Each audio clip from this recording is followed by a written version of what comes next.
Lietuva. Šiandien tai laisva šalis. Tačiau prieš kelis dešimtmečius laisvė čia buvo ne garantija, o pasirinkimas. Pasirinkimas likti, pasirinkimas nepasitraukti, pasirinkimas stovėti. Istorijoje yra naktų, kurios trunka ilgiau nei kelias valandas. Naktų, kurios pakeičia viską. 1991 metų sausis. Įtampa augo ne dienomis, o valandomis. Žmonės rinkosi prie svarbiausių objektų. Ne todėl, kad turėjo ginklų, o todėl, kad turėjo ką ginti. Radio bangomis, per žinias, per žmonių pokalbius sklido viena mintis – reikia būti kartu. Ir tada atėjo naktis. Sausio 13-osios įvykiai. Tūkstančiai žmonių susirinko prie Vilniaus televizijos bokšto, prie parlamento ir kitų svarbių vietų. Jie stovėjo arti vienas kito. Nepažįstami, bet tuo metu tapę vieningi. Tuo pačiu metu į miestą judėjo karinė technika. Tankai, ginkluoti kariai. Jėga nukreipta prieš civilius. Kai prasidėjo puolimas, viskas įvyko labai greitai. Šūviai, riksmai, chaosas. Šią naktį žuvo 14 žmonių. Daugiau nei 600 buvo sužeisti. Tai buvo kaina už laisvę. Skaičiai pasako tik dalį istorijos. Visa kita žmonių prisiminimuose.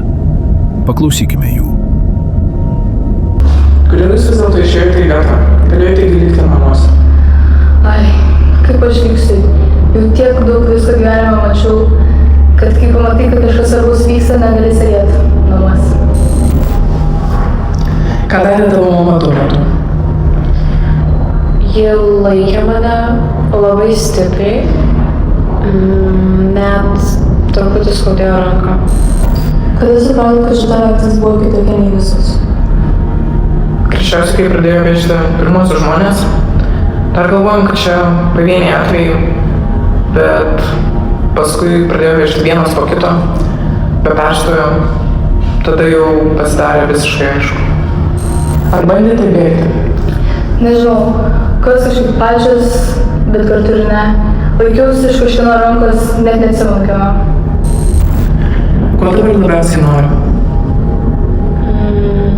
Kad nebūtų triukšmo ir kad mama nesijaudintų.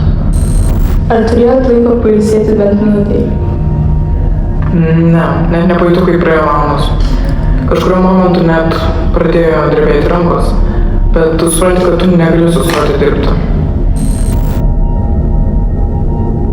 Sausio 13 tapo ne tik tragedija. Ji tapo įrodymu, kad vienybė gali būti stipresnė už smurtą. Kad net ir be ginklų žmonės gali apginti tai, kas svarbiausia. Šiandien gyvename laisvoje Lietuvoje. Mes galime rinktis, kalbėti, gyventi be baimės. Tačiau kiekviena laisvės diena yra priminimas apie tuos, kurie stovėjo tada. Apie tuos, kurie nepasitraukė. Apie tuos, kurie sumokėjo didžiausią kainą. Laisvė nėra duotybė. Ji gyva tol, kol ją prisimename.